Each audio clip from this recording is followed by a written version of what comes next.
My name is Detective Marcus Webb, and if you're listening to this right now, it means I either survived the worst night of my life or I didn't. Let's start at the end. I remember the smoke. Thick, black, choking. I remember running through the debris, bodies everywhere, glass crunching under my boots. And then I saw him, Captain Harrison Blake, my mentor, my father figure, the only man who ever believed in me when I had nothing. He was lying on the ground. His eyes were open, but there was nothing behind them, just empty. I screamed his name. I grabbed his hand. It was still warm, but he was gone. And in that moment, the city I swore to protect was burning around me. That was the night everything changed. But to understand that night, you need to go back 24 hours. Because 24 hours before that explosion, my wife walked out the door. I came home that morning thinking I could fix things. I couldn't. Elena was standing in the kitchen. Her suitcase was packed. She didn't even look at me when I walked in. She just said, "Don't, just don't." I tried to talk. I tried to explain, but she'd heard it all before. "I'll be home early. Just one more case. I promise I'll make it up to you." 3 years of broken promises. She looked me in the eyes and said, "You're married to this city, Marcus." I was just the guest. And you know what? She was right. I missed Owen's birthdays. I missed Emma's school plays. I missed anniversaries. I missed everything that mattered, because I was too busy saving a city that never said thank you. Owen walked in while we were arguing. He's 16 now, taller than me, smarter than me, if I'm being honest. He just looked at me and said, "I can't fix this, Dad." And then he walked away. That broke me more than anything. Elena took Emma and left. She said she was going to her mother's. She said she wasn't coming back. I stood in that empty kitchen for what felt like hours. And then, my phone buzzed. Unknown number. The message said, "Warehouse 7, noon. They're armed." I didn't know who sent it. I didn't know why they chose me. But deep down, I felt like I had to follow it. I went to the station. Captain Blake was watching the news. Protests were forming downtown. Thousands of people, angry, scared, confused. He told me intelligence suggested someone was feeding them lies, making them believe the government was the enemy. I told him about the message. His face went pale. He asked me, "How long have you been getting these messages?" I hesitated, but I told him the truth. I'd been getting them for weeks. The first one led us to a weapons cache. If we hadn't found it, 20 people would have died. He wasn't happy. He said I was playing a dangerous game. I told him I didn't care. I took a tactical team to Warehouse 7, and what we found? It was an arsenal. Military-grade weapons, explosives, ammunition, enough to level half the city. But that wasn't the worst part. In the back room, we found maps, photos of government buildings, all marked with red X's, and a laptop with a countdown timer. They were planning a coordinated attack, but the protests were just a distraction. The real attack was coming at midnight. I called Captain Blake. I told him to evacuate the courthouse. He asked me how I knew.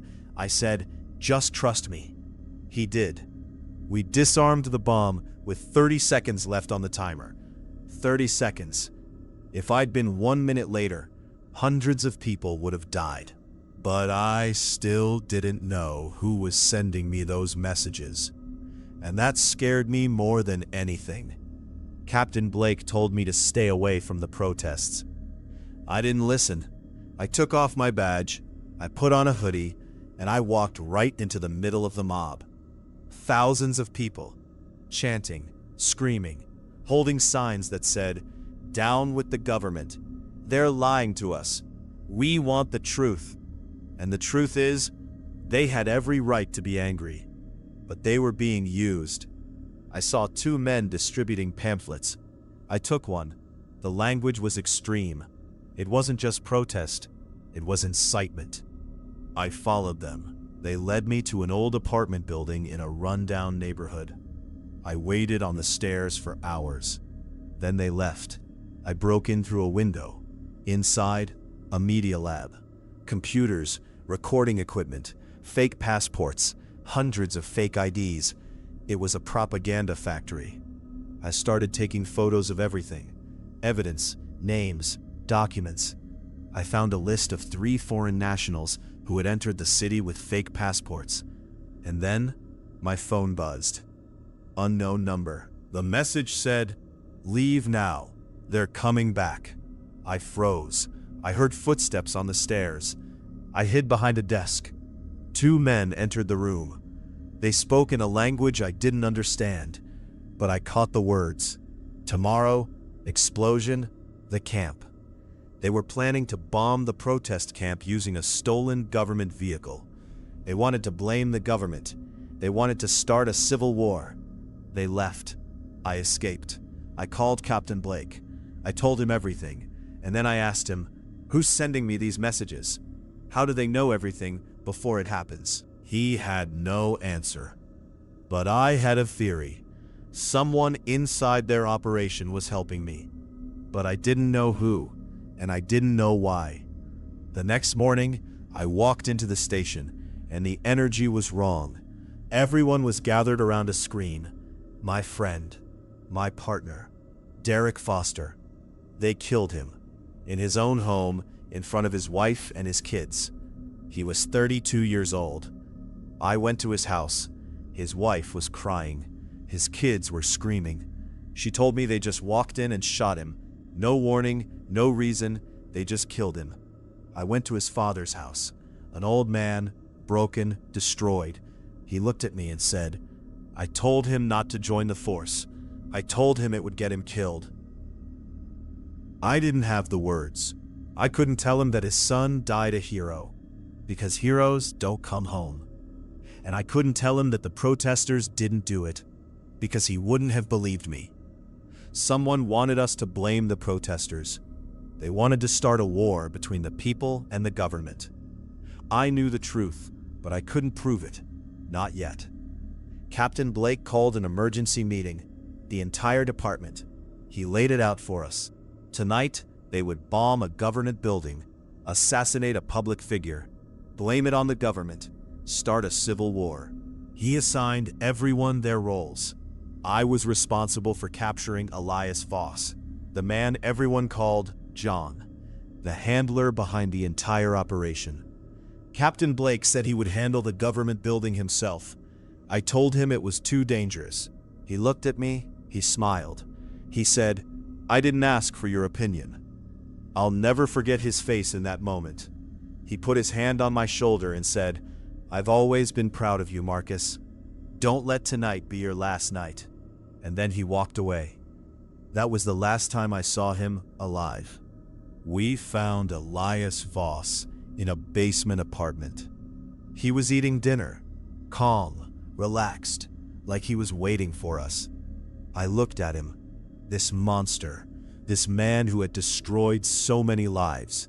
He looked back at me. He smiled. He said, "You're late." I cuffed him. I dragged him out of that basement. He kept talking.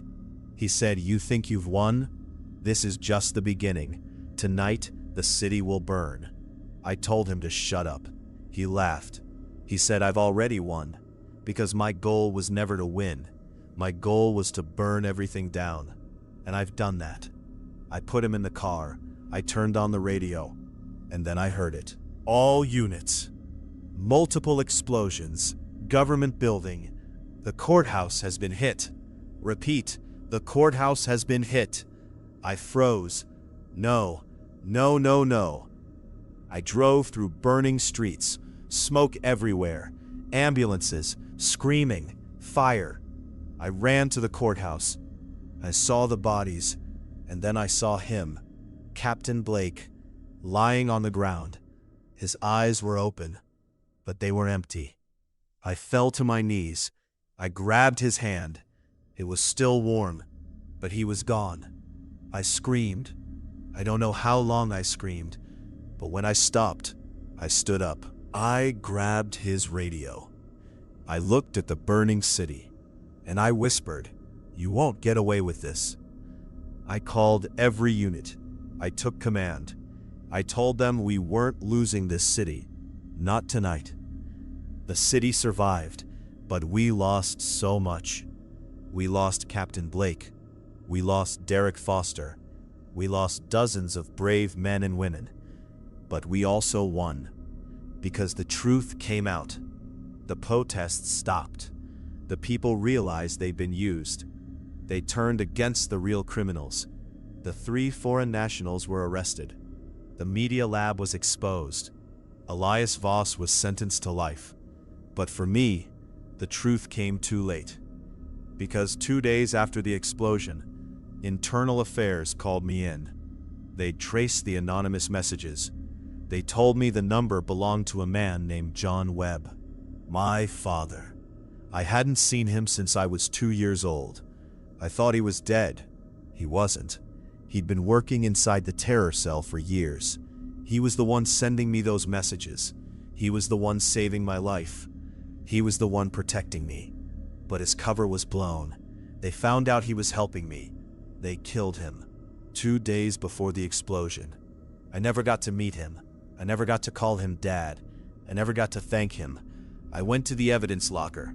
I found a box with his name on it. Inside there was a photo. A young man holding a baby. On the back, in handwriting, it said, "My son, my only hope. I'll find you again. I promise." I held that photo and I cried. I cried for the father I never knew. I cried for the years we lost. I cried for the man who gave his life to save mine. I went to the cemetery. His grave was fresh. The headstone said, "John Webb, beloved father. He fought until the end." I stood there for a long time. I placed a flower on the grave, and I spoke to him. I said, "I wish I could have known you. I wish you could have been there for me, but you were always watching. Thank you." I told him I would make sure his sacrifice wasn't in vain. I told him I would protect the city he loved. I told him I would protect my family. I pulled out my phone. I had a text from Owen. He said, "Mom says you can visit us tomorrow. We're proud of you, Dad. We love you." I smiled. I typed back, "I'll be there. I'll bring pizza, and I'll bring everything I have left." And I meant it. That night, they came back. Elena, Owen, Emma. They stood at my door. Elena looked at me. She said, "We talked.